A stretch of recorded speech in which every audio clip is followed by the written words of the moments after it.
खुलुमबाय आं प्रमद खाख्लारि नोंथांमोनखौ आंनि चेनेलाव बयखौबो बरायबाय। दिनै आं नोंथांमोननि थाखाय माखासे गोनांथार रादाब लानानै फैदों। अन्नानै भिडिअखौ जोबजासिम नायलां। गिबि रादाबाव दङ आसामनि बारग' सोलोंथाइ मन्थ्रिया 86 बोसोर बैसोआव रुंसारि जाबाय।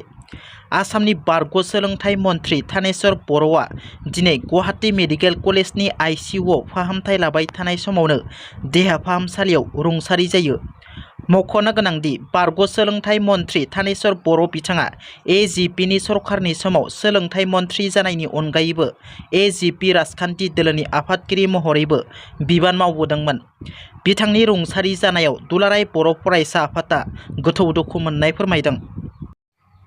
चिरांनि काजलगावआव बिसायख'थि आयेननि राहा सिफायनायनि थाखाय चिरांनि गुदि फरायसालिनि सासे फोरोंगिरिया साख्रिनिफ्राय सासपेन्ड खालामजाबाय।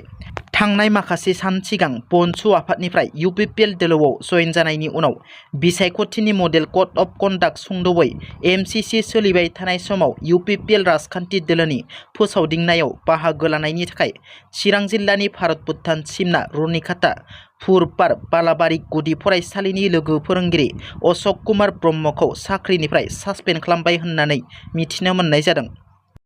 सोनाब बेंगलाव सारअन्थाइ गावनायजों सा 11 सुबुंनि जिउ खहा जायो आरो 2 सुबुंफोरा गोब्राब जखम जादों। सोनाब बेंगलनि मालदा जिल्लायाव मैया बेलासियाव गिख्रंथाव सारअन्थाइ गावनायजों सा 11 सुबुंनि जिउ खहा जादों आरो 2 सुबुङा गोब्राब जखम जादों होनना खौरां मोननाय जादों। खौरां मोननाय बादिब्ला सोनाब बेंगलनि मालदा जिल्लायाव मैया बेलासि समाव गुबुन गुबुन जायगाफोराव सारअन्थाइ गावनायजों गासै सा 11 सुबुंनि जिउ खहा जायो आरो 2 सुबुंफोरा गोब्राब जखम जायो। गोब्राब जखम जानाय सुबुंफोरखौ फाहामथाय होगासिनो होनना मिथिनो मोननाय जादों। गवालपारा जिल्लानि गुदि फरायसालिनि सासे फोरोंगिरिनि हेंथायै दालालि खालामनायनि गोख्रों अजद।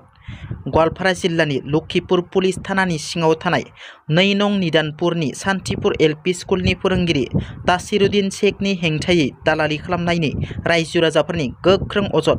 बसुन्धरा बिथांखिनि मुङाव गोबां सुबुंनिफ्राय रां लानायनि गोख्रों अजद रायजो राजाफोरनि। बसुन्धरा बिथांखिनि मुङाव लखिपुर इटाखुलि ओनसोलनि गं 40 नखरनिफ्राय 1 निफ्राय 10,000 रां लानायनि अजद फोरोंगिरि तासिरुद्दिन शेखनि हेंथायै। गोबां नखरनिफ्राय बसुन्धरा स्किमनि मुङाव रां लानानै हा-हुनि खामानिखौ मावनानै होयैनि आरो बे लानाय रांखौ होफिनैनि अजद रायजो राजाफोरनि। आसामनि करिमगन्ज जिल्लायाव करिमगन्ज पुलिसआ कौटि रां बेसेननि बेन खालामनाय काप सिरापजों लोगोसे सासे सुबुंखौ खादों। आसाम त्रिपुरा सिमना साखाथिनि सुदाइबारि चेकपइन्टआव करिमगन्ज पुलिसआ बेन खालामनाय काप सिरापजों बुंफबनाय गंसे ट्राक हमनो हायो। दिल्लीनिफ्राय त्रिपुरासिम फैबाय थानाय NL01AC 0700 नंनि गंसे ट्राकआव करिमगन्ज पुलिसआ बेन खालामनाय मोन 16 कार्टुनाव गासै 1,600 ता काप सिराप बटल बोखांनो हायो। हमनो मोननाय बेन काप सिरापनि बेसेना इन्टारनेशनेल बाजाराव कौटि रां। बेन काप सिरापजों लोगोसे सासे सुबुंखौ खानो हायो पुलिसआ।